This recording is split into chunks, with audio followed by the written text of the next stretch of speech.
Okay, great. Hello, everyone. Thank you for coming to this event. Thank you, people online. Hopefully, you can see us. We are here at Bruegel today for the book launch of this really cool book, which, isn't it beautiful? It's got one of the better covers I've seen on a book like this.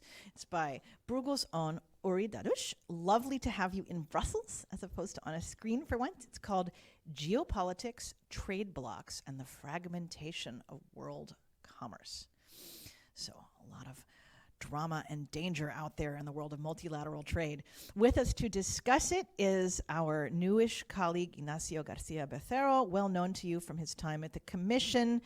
And we have people in the room, we have people online, we have a Slido code for asking questions. Please do ask questions in the second half, but first, we're going to have Uri walk us through his book. Tell us all about it, please. Hello. Oh, yeah. Okay, it works. Well, good morning, and thank you all for coming.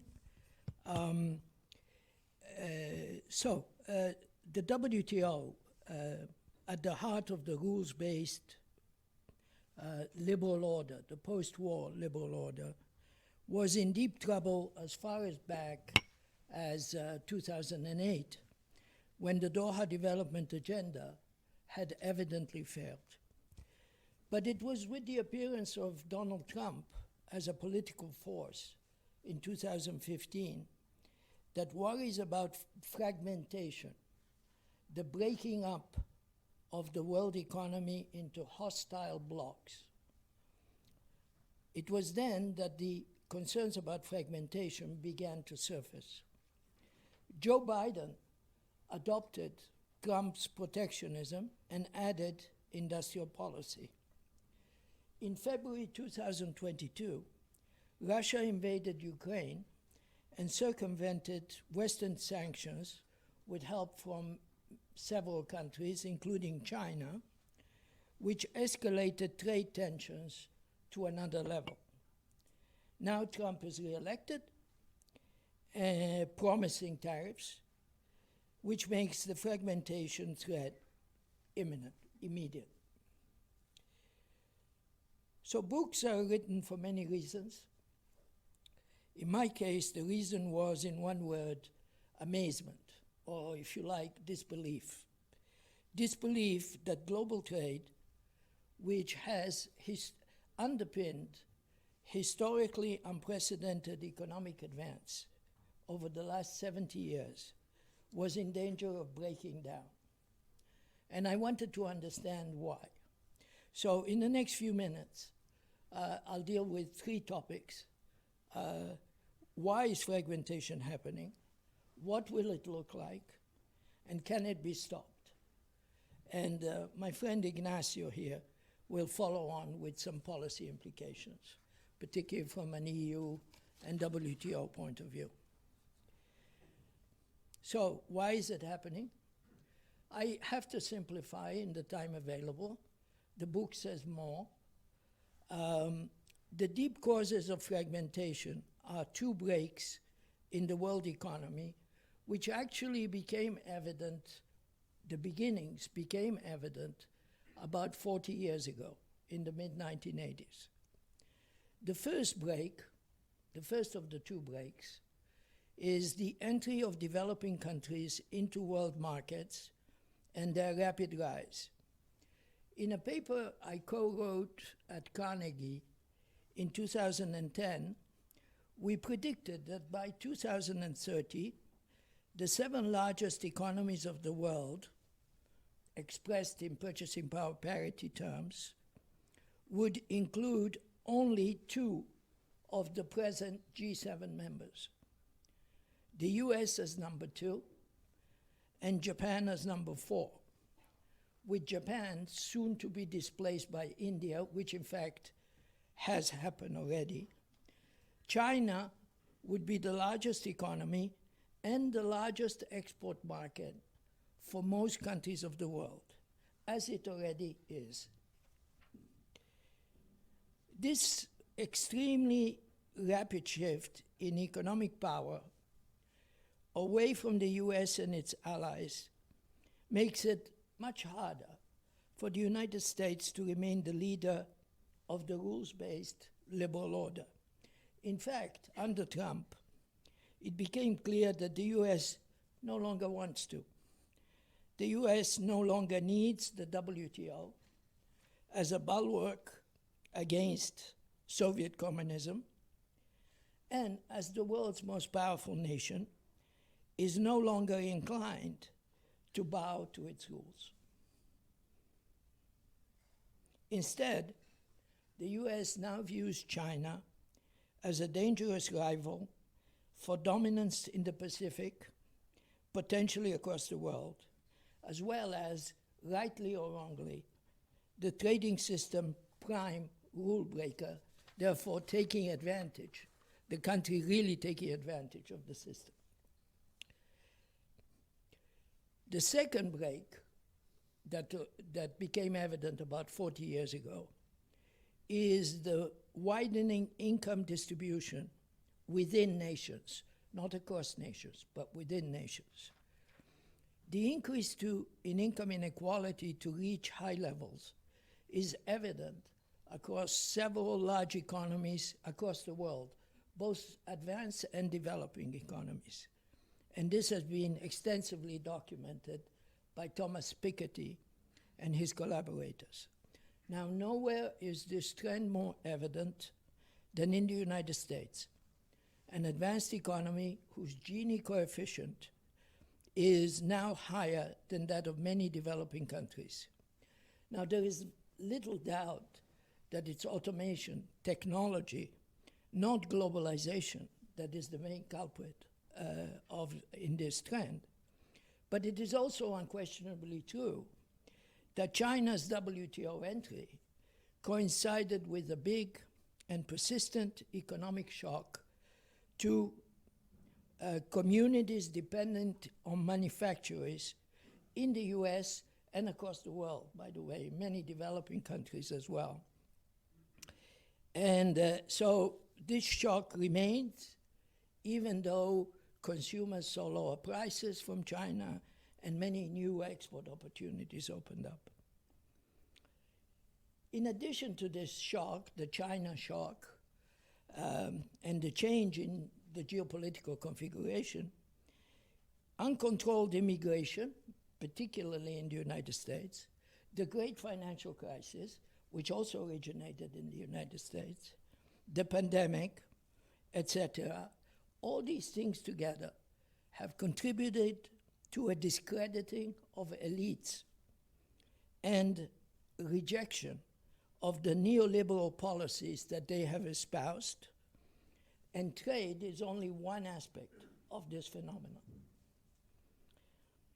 Now, Trump plays a significant role in the narrative, but he's not the driver.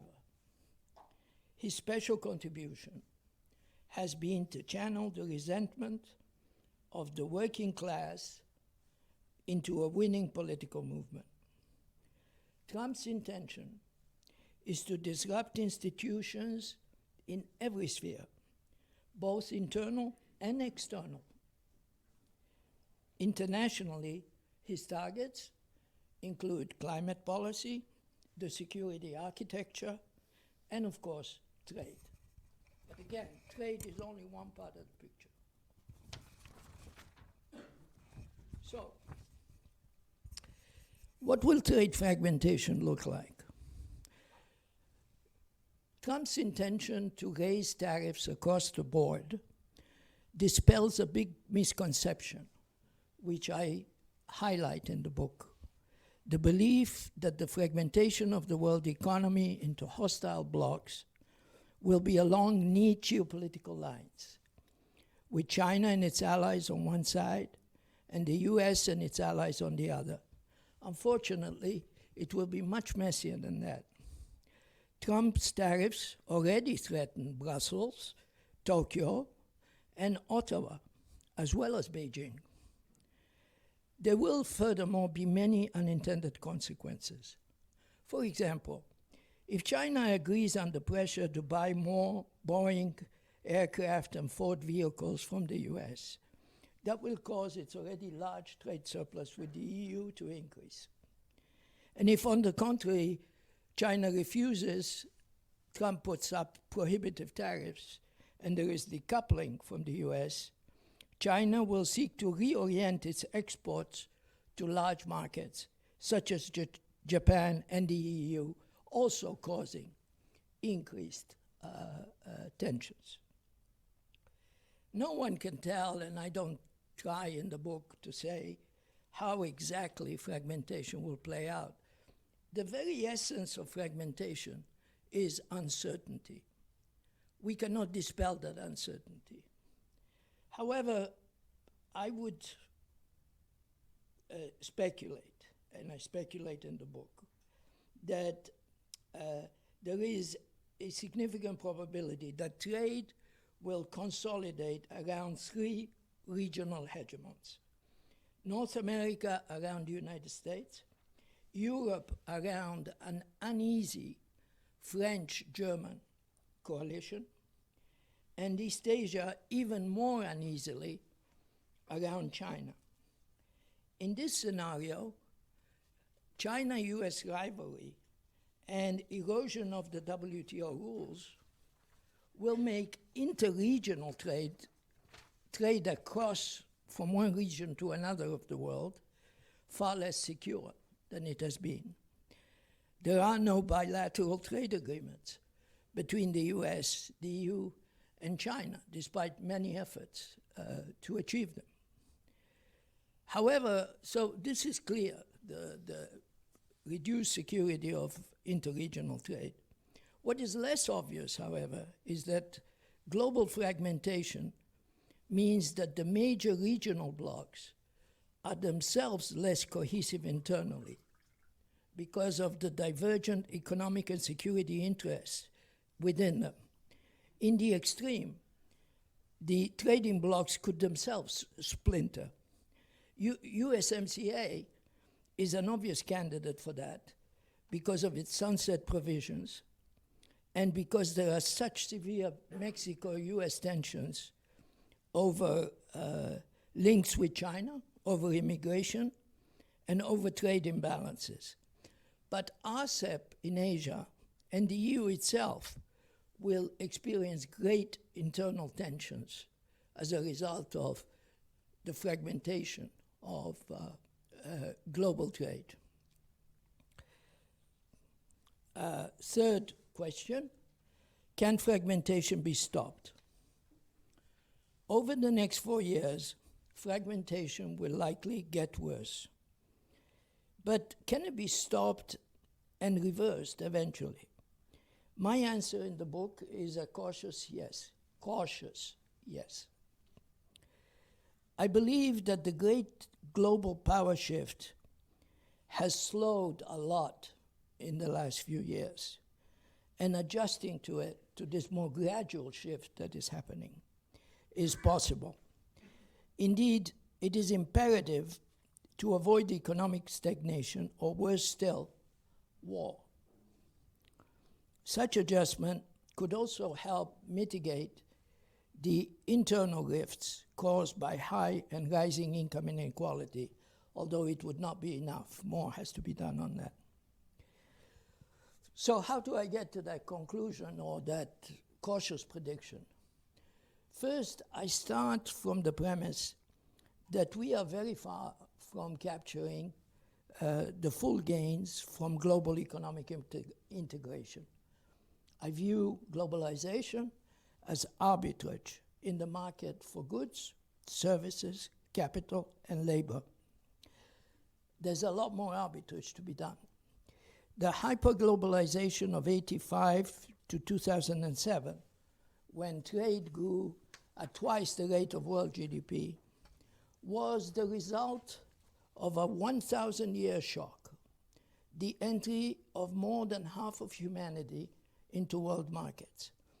This is not going to be repeated. Hyperglobalization is over, but we can continue to benefit from gradual global economic integration, as we have for centuries, and in the book I show that this globalization is persisting.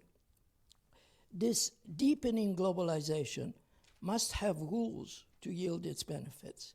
The WTO is the framework that provides those rules.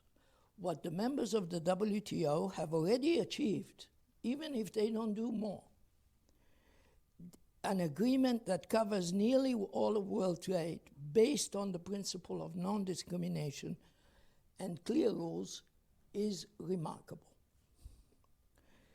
I show in the book that despite dramatic examples of new barriers to trade, such as the China-US trade war, world trade remains today quite free, probably freer than before Trump arrived on the scene.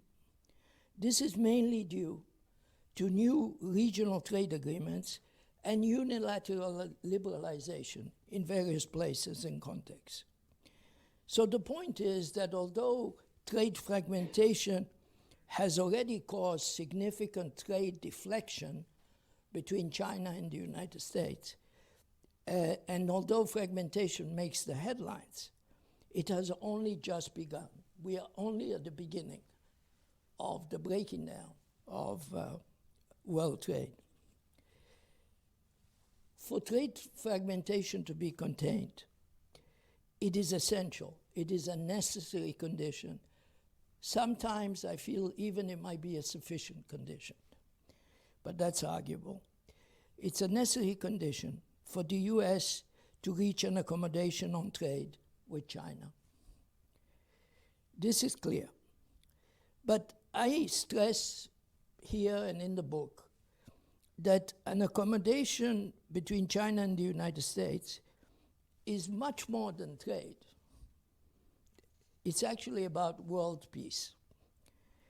A schism, a deeper division between the superpowers, emboldens revanchists throughout the world, prompts regional arms races to accelerate, and makes it harder to contain nuclear proliferation.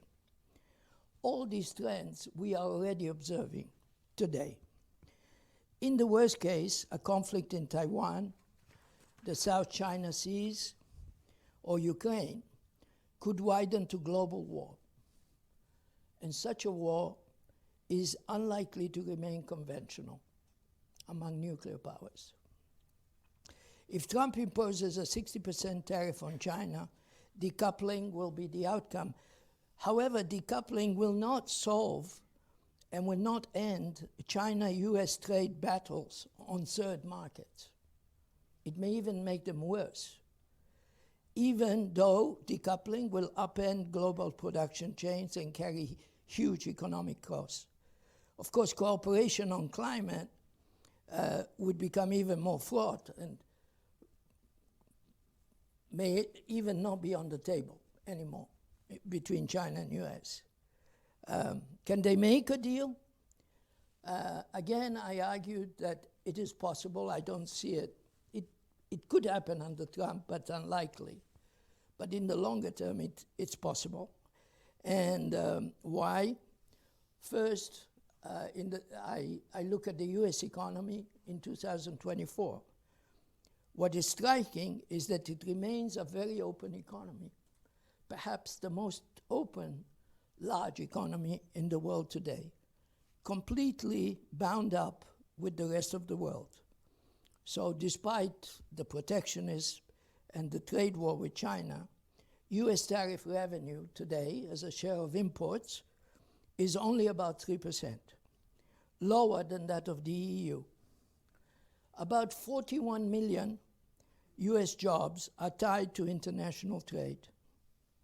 The largest US firms, those in the S&P 500, derive over 40% of their revenue overseas, and this rises to over 60% in the technology sector.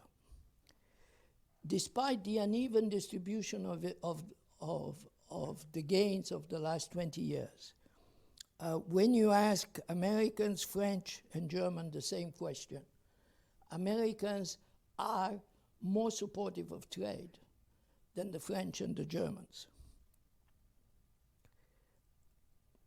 The US economy, as we know, is extraordinarily resilient. It has outgrown the other advanced countries over the last 2 decades, reflecting its innovative capacity and ability to attract and integrate migrants. It remains a military superpower and can count on the most powerful allies. In short, the point is that the United States is very well positioned to face open markets. The story of China is more complicated. Excuse me a second.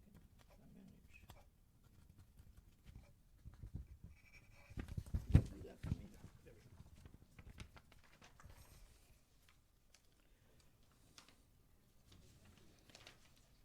I normally don't write my talks unless I'm under terrible time pressure. Thank you. The story in China is more complicated. The trends that I projected in the 2010 Carnegie study remain valid. But the economic peril of China's rise is not what many in Washington and Brussels have come to believe. China's income per capita, adjusted for purchasing power, is still just 1/3 of the US. Yet, as you know, recent evidence suggests that China may be nearing the limits of what its large state sector can deliver. The International Monetary Fund projects China's GDP to grow at just between 3 and 4% over the next 5 years, about 1.5% to 2% faster than the United States. But even that gap may narrow in the future. China's population is aging extremely fast, and it is projected to fall by 100 million by 2050 and by 600 million by 2100. So it is possible that China will never establish a meaningful economic lead over the United States, at least in the foreseeable future, and certainly not when you consider and add the allies of the United States. Furthermore, if you adjust for the present cycle, the big slowdown in China and acceleration and continued strong growth in the United States, China's exports are no longer on an explosive path. Its share of world markets appears to have stabilized near 14%, a level it achieved 8 years ago. China's global current account surplus is now very small. In sectors such as electric vehicles may be the exception. But the way I read the evidence, the China shock on global industry has almost certainly peaked. The significance of these trends, some of which are quite recent, is still sinking in. Hawks in Washington have not been swayed by them, and nor has China's slowdown prompted big reforms in Beijing.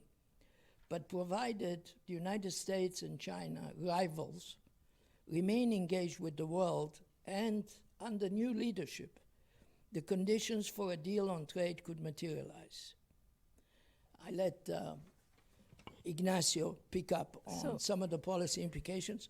We tend to agree, Ignacio and I, but not on everything, as you should see. Before, Ignacio, before you get started, Ori, I want to ask you to clarify one thing. You mentioned unchecked immigration as sort of a precursor to all of this. And in your view, is that a reality or just the perception? Because immigration is kind of complicated in trade and economic terms. Some people want more. Is it really unchecked? Well, actually, just today, the U.S. government, I can't remember which agency, published numbers that under Biden, about 8 million people immigrated. And of these, about 60% are estimated to be undocumented. This then would be, according to these government figures, which I just saw, the most intense immigration period in the United States as a share of the population today in history. I mean, Sure, basically... but that doesn't, if they're still turning away more than 8 million, then it's still not unchecked, even if a large number of people are coming in. Well, it's unchecked in the sense that 60% are undocumented. I mean, I think it's relevant because mass deportations are a perceived policy thing, and Biden is already deporting a lot of people. Yeah, Yeah. So I yeah. just want to put and that I, out there. Yeah, in no way do I want to come across as supportive of mass deportations or failing to recognize the huge benefits that derive from immigration, including in many instances undocumented immigration. That's my view. Yeah, but I'm just I reflecting. appreciate the clarification on that. Ignacio, we've heard a lot about the U.S. and China. Where does Europe fit in, and what can we do as a world to work through this? No, thanks a lot, Rebecca. But before I get into the policy, I think it is my duty to say a few words about this book, because it's a very good book. I mean, these days after the election of Donald Trump, you get so many opportunities to talk about trade, to explain what is going to happen. It's a big business about giving trade conferences. A few weeks ago, actually, I participated in one of these discussions with a group of people working in the financial markets. And at the end of the conference, one of the persons came to me and said, is there a book that you can recommend to me that I can read and where I can understand a little bit more what is happening on trade policy? I have to say I couldn't give any answer. Now I think I can. This is a book which is really giving an excellent presentation about what has been happening on trade over the last 30 years. I'll give him the check after. No, honestly, which is, by the way, not to say that I agree on everything. Let me just, therefore, before I go into the policy, indicate the two areas in which either I disagree or I miss something. What I miss is precisely what you have said. I think it would have been nice, Uli, to have a chapter about the European Union. What is the role of the European Union in the global trading system? Sometimes reading this book, you have the impression there are only two agents in global trade, United States and China, and the rest of the world is just simply going to be there passively waiting to see where the two big guys get things sorted out. I think it would have been good to have a little bit more of discussion about the European Union, its role on trade policy, and I will come back to that when discussing policy implications. And I have to say, I am not a China hawk. Actually, I think I'm probably rather on the dovish side of the spectrum when it comes to China. But I think that in your book, in my view, you underestimate a little bit the problems that China is causing for the global trading system, which I would just summarize in 3 words: geopolitics, reciprocity, and level playing field. I mean, the geopolitical positioning of China inevitably implies that I don't think that the European Union has any other option than the risking from China. Now, the risking is not decoupling, it has to be targeted, it has to be proportionate, but high dependence from China on certain sectors is something that is a problem, and that inevitably implies that you need to see how to diversify, not to have an excessive dependency on China. The second one is reciprocity. It is true that probably in big macroeconomic terms, China is no longer a country that has a massive trade surplus. But if you actually look into the trends of trade in China, you will have seen that it's true that China exports less, but it also imports less. And there was a very interesting paper which I read a few days ago by Stewart Patterson, showing that the Chinese marginal propensity to import over the last decade has very significantly reduced from what it was in the previous decade, that most of the increase in trade has been with other countries in the Indo-Pacific and with Russia, and that most of the increase in trade, it is food and minerals. So if you actually look into that picture, then you obviously understand why there are concerns about reciprocity in terms of access to the Chinese market. And then the third element is, of course, level playing field. I mean, one could argue, well, this is just the natural consequences of comparative advantage. It just so happens that China is the best when it comes to manufacturing.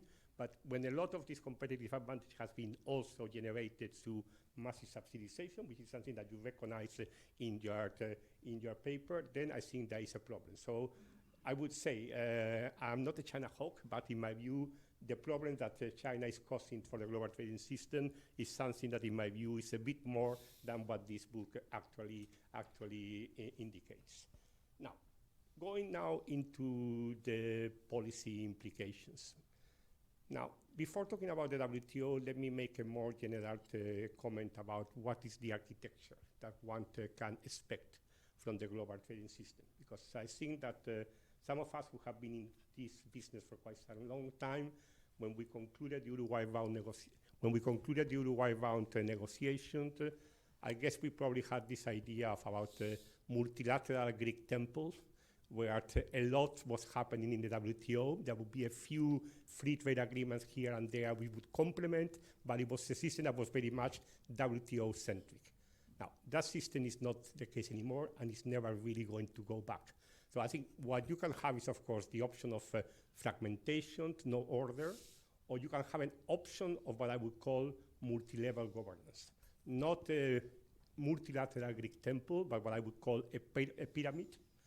The foundation still is going to be the WTO, and you need to have a solid foundation because otherwise the whole system would crumble. Most of the volume is going to be taken by a network of different forms of trade agreements, free trade agreements, but also sectorial agreements. And there, by the way, I think that the European Union is particularly well placed because we have the broadest network of trade agreements, and it's not a regional network, it's a global network. Of course, it needs to be completed, and I think one needs to be reflecting about how to link the different trade agreements to common protocols of rules of origin, different ideas, but I think this is going to be a very, very important part of the global trading system. And then you still have, in my view, in the top of the pyramid, what I would actually call the economic security triangle. Because the next 10 years, even in the best case scenario, there are going to continue to be geopolitical tensions, there's going to be continued geoeconomics tensions, and I think it would make sense to have among a smaller group of countries some way of cooperating and coordinating on economic security. So that is the kind of architecture which I would see for the global trading system, but I totally agree with you. Without a strong foundation, which is what is provided by the WTO, the whole system would collapse, and just simply staying where we are is not enough. You need to be able to make progress towards WTO reform. Now, there is when, again, I come to the European Union, because one thing for me is very clear. The US is not going to lead on the WTO. China cannot lead in the WTO. So you actually want things to happen, if you actually want to create a certain sense of dynamic, you need to create a coalition which is ready to lead. I don't think it can be done just by the European Union, and that's what I talk about a coalition, but I think that the European Union should hopefully invest politically in creating a coalition that at the very least keep the system functioning, but hopefully also creates a certain dynamic for reform that makes it difficult for the United States and China not to join. It's not a given, and quite frankly, I'm not very optimistic about what is going to be happening over the next 4 years, but I think that's the dynamic that could only happen if you have a coalition moving forward agenda. Now, I don't think that we have a lot of time, and there's going to be a podcast on this topic, but let me just see 3 elements on what I think could and should happen over the next 4 years in the WTO. First, dispute settlement reform. Let's be realistic. It is very, very unlikely that it will be possible to reach an agreement with the Trump administration on dispute settlement reform. I don't want to exclude anything a priori, but it's very, very difficult. So the game in town is to reinforce the multi-party interim arbitration agreement, to try to get as many countries as possible to commit not to appeal into the void, but at the same time to continue to engage with the United States, because I am convinced that sooner or later one can find an accommodation with the United States. I don't think it will happen with Trump, because there are 2 fundamental questions that would need to be solved. One is the issue about how you deal with those cases in which a country invokes the national security exception. And the second is how you can have a more differential attitude of adjudicators when you take trade defense measures. I think those are the 2 fundamental challenges. I think it's possible to imagine an agreement with the United States. I don't think it's possible to imagine an agreement most likely with the Trump administration, but you need to keep the conversation going. Second big question is the only way that you are going to have a dynamic negotiating function in the WTO is to open plurilaterals. Let's start by getting the simplest one done, which is this investment facilitation for development agreement. You just need to find a way of convincing South Africa, and once you have convinced South Africa, India will follow to integrate this agreement into the WTO. But of course, the much more interesting issue is the other negotiation which is there, which is e-commerce. Now, e-commerce, really, the key question is the United States going to continue to be participating in that negotiation? Is the United States going to be ready to negotiate with China on e-commerce? If that is the case, I think this is a very interesting test case about the possibility about doing something meaningful plurilaterally in the WTO. And finally, there is the big question, which I don't think is going to happen in the next 4 years, but you need to prepare the ground. The fundamental problem that you can only potentially fix in the WTO is the issue of subsidies. Now, that's a very difficult negotiation. I think, first of all, we should really see, is there any interest from the United States to engage in that kind of discussion, first with the group of allies, and eventually bringing China to the table? Maybe. I mean, paradoxically, we used to have better discussions on subsidies when Donald Trump was the president than when Biden was the president, so who knows what is going to happen. But at the end of the day, even if the United States is not ready to be engaged in that, I think the European Union and a group of countries should be actually, at least conceptually, developing ideas about how to strengthen the disciplines of subsidies in the WTO, and then to see where the conditions are there at some point in time for that negotiation to move forward. So I think I will leave it at that. Super, super interesting. Thank you so much for those thoughts. I want to come back to this issue of subsidies because I think there's so much we can talk about there. We've got about 20 minutes, a little more, for Q&A in the room and online. I believe our Slido hashtag is Geopolitics, but do please ask questions. First, though, Uri, what do you think about Ignacio's idea about the coalition and getting China and the U.S. to move as the rest of the world comes together? Do you think that's realistic?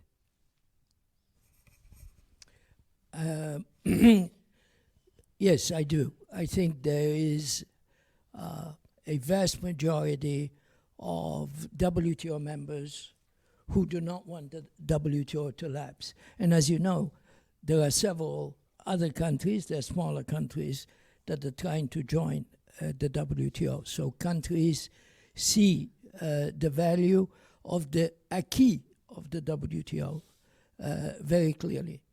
And I am very encouraged by the fact that the MPIA, which is a compulsory arbitration agreement, which is standing in temporarily for the dysfunction of the appellate body. The fact that you have you have the EU, you have China, you now have Japan, you have several large economies, Brazil as well. Yeah, that is part of it, and that gives me confidence that we can strengthen that particular mechanism. So I think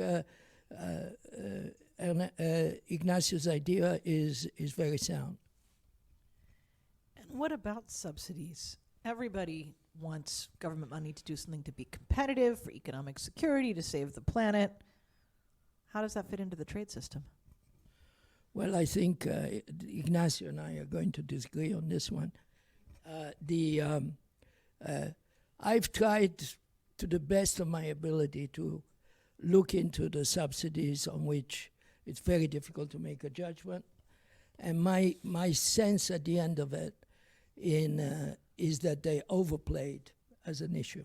And that's what I say. That's what I say in the book. I say this on the basis of whatever numerical accounts are available. Some of them, like ones funded by the State Department, comes up with a number which, as a share of Chinese GDP, I can't remember the exact number, but it's a relatively small number. Then I have examined it in some particular sector. For example, in the case of electric vehicles, which has been very much in the news recently, and I wrote on that, my conclusion after going into some detail on the issue, looking at the industry views, which I value a lot. My first job was in the automobile industry as a management consultant. I know a bit about the industry. And the general sense that you get from the industrial observers, and which I confirm when I looked into the numbers that are available, is that subsidies may have been a big issue in electric vehicles 10 years ago or 5 years ago in the inception phase. But today, the Chinese manufacturers, the best Chinese manufacturers, there are about 100 of them, the best Chinese manufacturers are fully competitive internationally and would be even if they didn't have subsidies.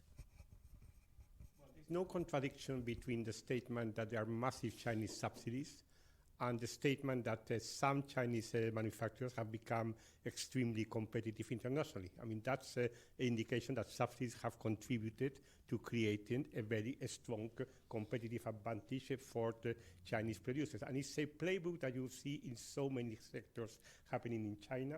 Massive subsidization, not through the budget, mostly through the financial system, which is still dominated by the state-owned enterprises, happening across the board to many, many, many producers in China. And then eventually some of those producers become, yes, very competitive internationally. It has happened on steel, it has happened on aluminium, it has happened on shipbuilding, and it has happened on electric vehicles, batteries, and solar panels.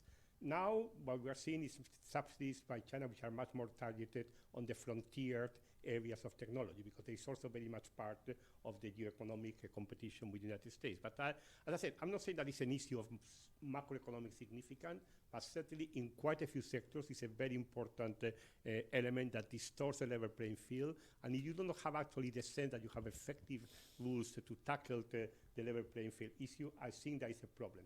It is true that you can defend your market, and we have shown it through Ibejico that you can defend your market, but you cannot really tackle the problem at the root. And if you want to tackle the problem at the root, the only way to do it is through improving the rules. By the way, it's not only to make them tougher. You may also need to introduce in certain areas some flexibilities, because subsidies can also have some public policy objectives that should be encouraged. So at the end of the day, a negotiation would include tougher disciplines, particularly when it comes to transparency, which is the biggest problem about the Chinese system, but also within certain parameters, the possibility of having some flexibilities, recognizing that some subsidies can have a positive spillover effect.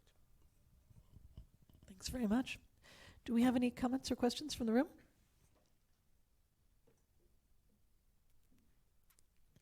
Yes, Ivo.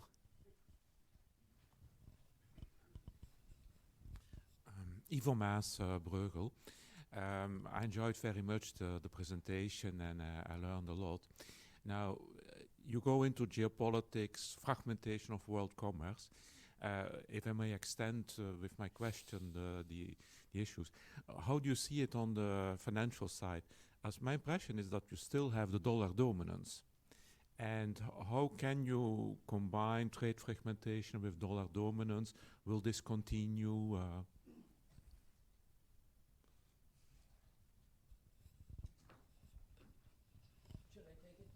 That'll be great. First, I see no serious challenge to the dollar. Anybody who's looked at this issue, I mean, when and if China liberalizes its capital account and develops very deep financial markets integrated with global markets, then there will be a serious question because simply of its weight in world markets. It doesn't mean that the yuan cannot play a role in particular bilateral relationships, etc. But as a world reserve currency right now, I do not see a challenge to the US dollar. Fragmentation, again, it depends how the fragmentation would shape up.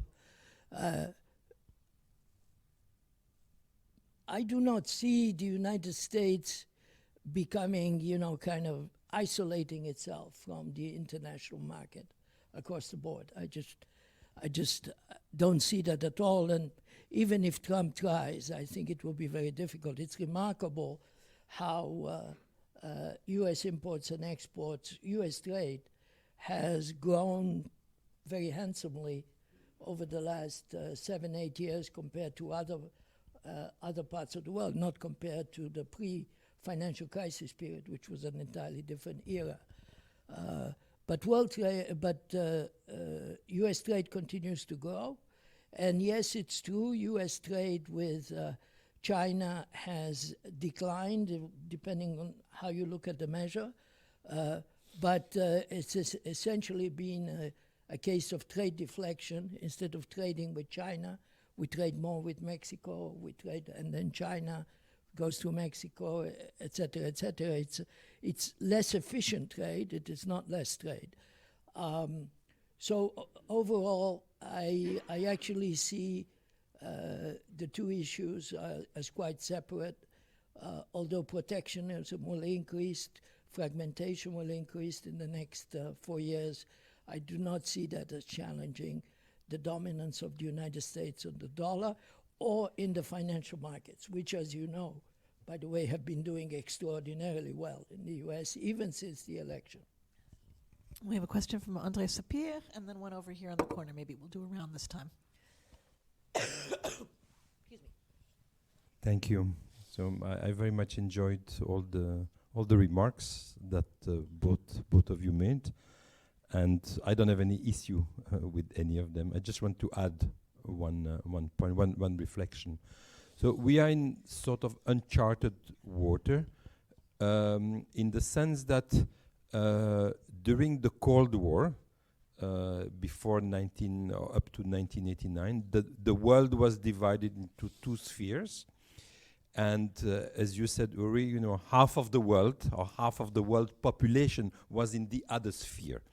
Was not in our sphere, was in the other sphere, but that other sphere also did not belong to globalization. So we had a lot of integration already within our sphere, the West and its former colonies and allies and all of those countries. But Soviet Union and certainly China were not participating. Then comes, so it was sort of a neat division, right? We had the neat division politically. The world was divided both politically and economically. We had, between those two spheres, there was almost no trade. We had almost no trade with Soviet Union, almost no trade with China. Even with India, that belonged to our sphere, but it was very closed. So then we had this window, this hyper-globalization, end of history. So no more Cold War. History is over. And business, right? The world becomes flat. And firms, locate wherever it's most profitable. And we forget about any geopolitics, right? It's only business-driven, economically driven. And that was great. So we move from one extreme, sort of this division, to no more division, neither politically nor economically. And now we enter into this new phase where, again, we are more and more divided politically, including with war, Ukraine, and yet we are super integrated. Okay, and I agree that we have not deglobalized. So we are fragmenting, but we are more fragmenting politically than economically, right? There really it's more than fragmentation, it's conflict, more and more political conflict, and then on top of a very, very integrated economically world. So I think this is the uncharted. How do we deal with this, right? And if we go to further political fragmentation, obviously one can fear that this will be accompanied with economic fragmentation more and more, right? That it will follow. In the sense, we will have to align against, again, the politics and the economics, but still we are very, very integrated. So I think this is the problem that we are dealing with. So obviously the first best is to solve the political problem, right? The geopolitical problem. If we could solve that, then at least, I don't know if we come back to happy times, but at least sufficient. And then one can envisage all kinds of other stuff. So I think that's my question, essentially, is how much, Europe, and I'm all in favor of that, obviously Europe has an important role to play because we believe in rules-based system or DNA. I mean, all the things that we repeat every day and which is true. We have tried to have our integrations about that, right? It's about peace and economics, so du commerce. It's great. But yeah. what is it that we can really hope to do in the optimistic part? It's a good question. How far can we really optimistically do stuff on the economic without solving the political problem, or at least making progress there, or preventing it to get worse? Excellent question. We do have one over here in the corner and one from Connor. So if you guys can ask your questions briefly, we will have more time for answers. Thank you very much. Nazar Bubitsky Krab. I wanted to quickly build up on the question raised by the previous speaker, and the question is to both panelists. What about the, let's say, considerable impetus behind Trump protectionist agenda about tariffs, etc., is also driven by the challenges of the U.S. fiscal imbalances. And of course, the centrality of the U.S. dollar, as you rightly mentioned, sir, considerably rests on this foundation, and there are increasing strains in the system. What do you take up of this, let's say, challenge? And a related question is also about currency manipulation as a potent, much less discriminative trade tool. Your take on this. The question is to both panelists. I'll Currency recap. manipulations in order to rebalance trade in countries' interests. Thank you. That was whether the yuan was correctly valued was a huge trade issue a little while ago. We haven't heard as much about it recently. Connor. Thanks, Rebecca, and thanks, Uri Ignacio. Very quick question, Connor McCaffrey, Bruegel. You framed the discussion as fragmentation between blocs. Are you at all worried about fragmentation within, the EU in terms of attitudes just now when we need to be decisive and act with one voice? I'm thinking of the CVDs issue, Mercosur. We see, what seem to be quite divergent attitudes, and how concerned are you about that? Thank you very much, and I'm sorry for my coughing fit. I don't know what came over me. We have basically three questions. We have one, how can we do trade when we don't have world peace? I paraphrase slightly. Two, what about tariffs and what happens if currencies become weapons again? And three, if the EU does not hold together, can the EU be a positive force in the world? Ignacio, you come first, so Uri can have the last word. I will leave the second question basically to Uri, because that's for an economist, and I'm not an economist. I'm not going to be talking about fiscal imbalances and what is the right value for the renminbi. I will then go to the comment by Andre, which I think was spot on, and then to the question about fragmentation in the European Union. I think, Andre, the issue that you have raised is the fundamental challenge that we are facing. In a way, we are in an experiment. I mean, if you look into international relations theory, there has always been the sense that if you want to have an order, you need to have an hegemon. Now, we are in a situation where there is no hegemon. There is no perspective of having an hegemon. Can we still have an order? Now, it is clear that if the geopolitical situation deteriorates to a certain point, and we all know what could be the tipping points, then no way that we're going to be able to maintain peace on trade when you have a quasi-military conflict happening in the Pacific. So in that type of a scenario, let's not dream that we can keep peace somehow in the trading system. Now, what we can hope is that situation does not go in that direction. And by the way, a very unstable economic regime can also contribute towards military and political conflicts. So trying to stabilize the trade regime is also a way of trying to prevent a deterioration that could lead into political military conflict. But let's be clear, the best that we can hope is this pyramid, which I described, is not a beautiful multilateral temple.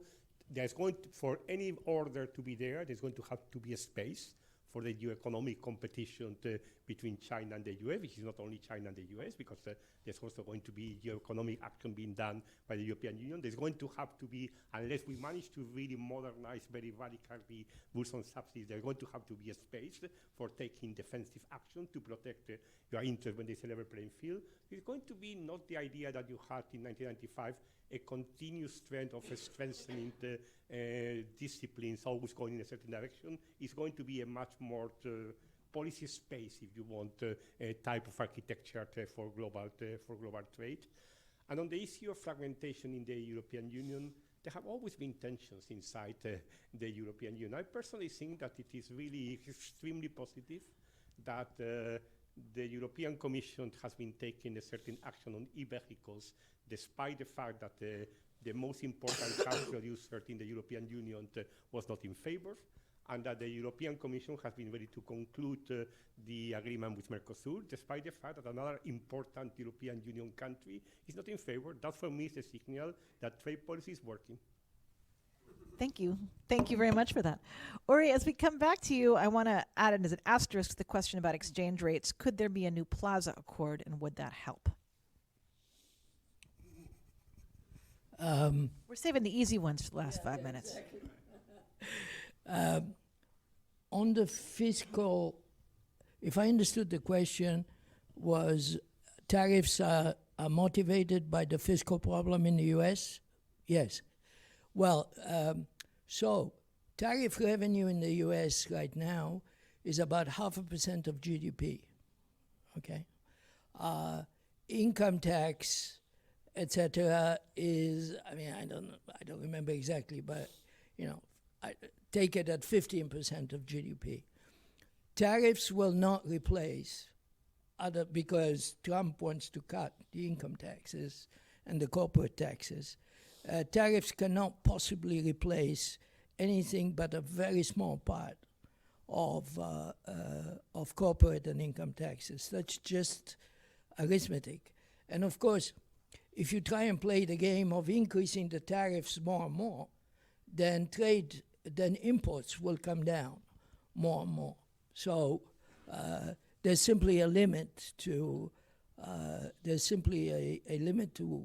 what you can do on tariffs on the fiscal front.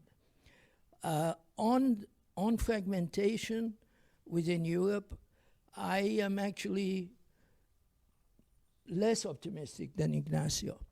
It's true that there have always been tensions within the European Union, but these tensions could get much, much worse if, for example, we have to take a decision about massive retaliation against China or massive retaliation against the U.S.